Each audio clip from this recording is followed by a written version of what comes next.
খাদ্য আমাদের জীবনের অত্যন্ত গুরুত্বপূর্ণ একটি অংশ। অনেকে বাঁচার জন্য খায়, আবার অনেকেই খাওয়ার জন্য বাঁচে। কেউ খেতে ভালোবাসে, আবার কেউ বা নিজের হাতে রান্না করে সবাইকে খাওয়াতে ভালোবাসে। আমাদের শারীরিক ও মানসিক দিক থেকে ভালো বা মন্দ থাকাটা আমাদের খাদ্যাভ্যাসের উপর অনেকটাই নির্ভর করে। আর একজন স্বাস্থ্য সচেতন মানুষ ভালোভাবে জানে যে সুস্বাস্থ্যের জন্য কোন কোন খাবার খাওয়া উচিত। তবে আমরা সাধারণত যে সকল খাবারগুলোকে হেলদি খাবার বলে থাকি সেগুলো ইন্ডিভিজুয়ালি অর্থাৎ এককভাবে হেলদি হলেও সেগুলো অন্য আরেকটা হেলদি খাবারের সাথে মিক্স করে খেলেই সেই হেলদি খাবারগুলো পুষ্টিগুণ নষ্ট হওয়ার পাশাপাশি তা আমাদের স্বাস্থ্যের জন্য অত্যন্ত ক্ষতিকারক হয়ে থাকে। যেমন দুধ ও কলা, দুটি খাবারই আলাদা আলাদা ভাবে অত্যন্ত পুষ্টিকর খাবার, কিন্তু আপনি জানলে অবাক হবেন যে দুধ আর কলা একসাথে খেলে আমাদের শরীর স্বাস্থ্যের 12টা বেজে যেতে পারে। কি অবাক হলেন?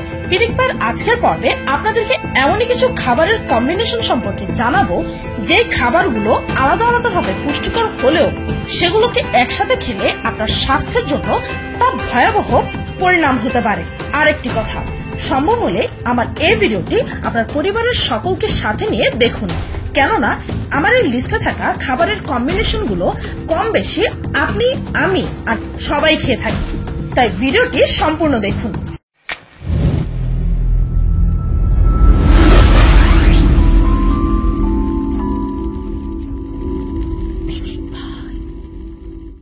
শসা আর টমেটো। সালাদ মানেই তো আমরা বুঝি শসা আর টমেটো, আর শুধু আমাদের দেশেই নয় বরং শসা আর টমেটোর এই কম্বিনেশনটা পৃথিবী বিখ্যাত। আর ডায়েটিং বা সুস্বাস্থ্যের কথা ভাবলেই তো আমাদের মাথায় সবার প্রথম আসে সালাদ, আর সালাদ মানে শসা টমেটো। কিন্তু আপনি কি জানেন যে একটি রিসার্চে জানা গেছে যে শসা ও টমেটো একসাথে খাওয়াটা আমাদের পাচন শক্তির জন্য অত্যন্ত ক্ষতিকারক। এই কম্বিনেশনটি আমাদের শরীরের বায়োকেমিক্যাল পাথওয়ে ডিস্টার্ব করে। টমেটো আর শসার হজম প্রক্রিয়া আর সময় ভিন্ন ভিন্ন, আর তাই এই দুটি সবজি একসাথে খেলে আমাদের তা হজম করতে সমস্যা হয়, যার ফলে পেট ব্যথা, গ্যাস, এমনকি বমি ভাবও হতে পারে। তাছাড়াও শসাতে এমন একটি উপাদান আছে যা কিনা টমেটোতে থাকা ভিটামিন সি কে নষ্ট করে দেয়। তাই শসা আর টমেটোর আলাদা আলাদা সালাদ বানিয়ে খাওয়াটাই উত্তম। এর ফলে আপনি দুটি সবজির পুষ্টি উপাদানই কোনো সমস্যা ছাড়াই গ্রহণ করতে পারবেন। মাংস আর আলু। হায় হায়, এটা কি বলে? মাংসের সাথে আলু না খেলে কেমনে হবে? নিশ্চয়ই এটাই ভাবছেন, তাই না? আমাদের বেশিরভাগ মানুষের বাড়িতেই তো মাংস রান্না করার সময় তাতে আলুও দেওয়া হয়, আর মাংসের ঝোল আর আলু খেতে তো দারুণ লাগে। ইনফ্যাক্ট অনেকে তো আলু ছাড়া মাংস চিন্তাও করতে পারে না। কিন্তু আপনার এই ফেভারিট খাবারের কম্বিনেশনটা আপনার স্বাস্থ্যের পক্ষে কতটা ক্ষতিকারক তা একবার জেনে নিন। আলুতে আছে স্টার্চ, আর তাই আলু হজম করার সময় অ্যালকালাইন ডাইজেস্টিভ ফ্লুইড দরকার হয়। আর অন্যদিকে মাংসে থাকা প্রোটিনের কারণে মাংস হজম করার জন্য অ্যাসিডিক ফ্লুইড ডিমান্ড করে। অর্থাৎ এই দুটি খাবারের হজম প্রক্রিয়ার মধ্যে আকাশ পাতাল পার্থক্য। তাই যখনই এই দুটি আইটেমকে একসাথে খাওয়া হয় তখন দুটোই হজম হতে পারে না। আর কোনো খাবার হজম না হলে তো আমাদের শরীরের 12টা বাজবে। এর কারণে বুকে জ্বলা-পোড়া, গ্যাস, অ্যাসিড রিফ্লাক্স, তাছাড়াও পেটের হজম শক্তির বিভিন্ন সমস্যার সূত্রপাত হয়। এমনকি মাংসে থাকা প্রোটিন আর আলুতে থাকা স্টার্চ আলাদা আলাদা ভাবে দেহের জন্য অত্যন্ত উপকারী হলেও এই দুটি খাবারের পুষ্টিগুণের কিছুই আমাদের শরীর নিতে পারে না। দুধ আর আনারস। দুধ আর আনারস একসাথে খেলে তা বিশেষ সমান। এই দুটি খাবার একসাথে খেয়ে নাকি অনেকেই জীবন হারিয়েছে। এই ধরনের কথা তো নিশ্চয়ই কম বেশি আমরা সবাই শুনেছি, আর আপনাদের মধ্যে অনেকেই হয়তো এই কথার উপর বিশ্বাসও করেন। আফসোস, আমি যখন প্রথম এই কথাটা শুনলাম তখন আমি আনারস আর দুধ একসাথে খেয়ে টেস্ট করেছিলাম যে আমি মরি কিনা। কই, মরলাম না তো। আনারস আর দুধ জাতীয় খাবার একসাথে খেলে তা বিশেষ সমান, এই কথাটা সম্পূর্ণই ভুল। তবে হ্যাঁ, এই দুটি খাবার একসাথে খেলে আমাদের স্বাস্থ্যের পক্ষে তা ভালো নয়। তবে এর মানে এই না যে আপনার জীবনই চলে যাবে। তাই আনারস আর দুধের আসল সত্যতা নিজে জানুন আর সবাইকে সঠিক তথ্যটা জানান। আনারস হচ্ছে মূলত একটি টক জাতীয় ফল, আর টক জাতীয় ফলগুলো সাধারণত দিনের বেলায় আপনার হজম প্রক্রিয়াকে স্লো ডাউন করে দেয়। তাছাড়াও আনারস একটি অ্যাসিডিক ফল, আর দুধ হচ্ছে অ্যালকালাইন। তাই এই দুটি খাবার একসাথে খেলে পেট খারাপ হওয়ার খুব বেশি চান্স থাকে। আনারসে ব্রোমালিন নামের একটি এনজাইম আছে, যা দুধের সাথে মিক্স হয়ে গেলে ইনটক্সিকেশন ঘটাতে পারে। দুধ আর কলা, দুধ কলা ভাত সরাত সরাত। আহসান হাবিবের এই কবিতাটি নিশ্চয়ই ছোটবেলায় অনেকেই পড়েছেন। দুধ আর কলা একসাথে খাওয়ার ব্যাপারটা এতটাই জনপ্রিয় যে তা নিয়ে কবিতাও লেখা হয়ে গেছে। তাছাড়াও দুধ আর কলা দুটোই কি পরিমাণ পুষ্টিকর খাবার তা তো আমরা সকলেই জানি। কিন্তু ফুড কম্বাইনিং বাই ভাসান্ত ল্যাডের একটি রিপোর্ট অনুযায়ী দুধের সাথে কলা একসাথে খাওয়ার ফলে আমাদের শরীরে ক্ষতিকারক টক্সিন প্রডিউস হতে পারে। তাছাড়াও সাইনাসের প্রবলেম, ঠান্ডা লাগা, কাশি হওয়া, এমনকি অ্যালার্জির সমস্যাও হতে পারে।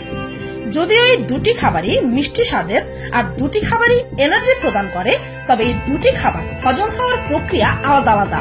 আর তাই দুধ আর কলা একসাথে খেলে আমাদের পাচন শক্তি অর্থাৎ হজম প্রক্রিয়াতে ব্যাঘাত ঘটায়, যার কারণে আমাদের শরীরে টক্সিন, অ্যালার্জি ও অন্যান্য ইমব্যালেন্স সৃষ্টি হয়। পাউরুটি আর জেলি, ছোটবেলা থেকে আমাদের মধ্যে অনেকেই পাউরুটি আর জেলি নাস্তায় খেয়েছেন, আর অনেকেই নিজের সন্তানকেও আজ তাই খাওয়াচ্ছে।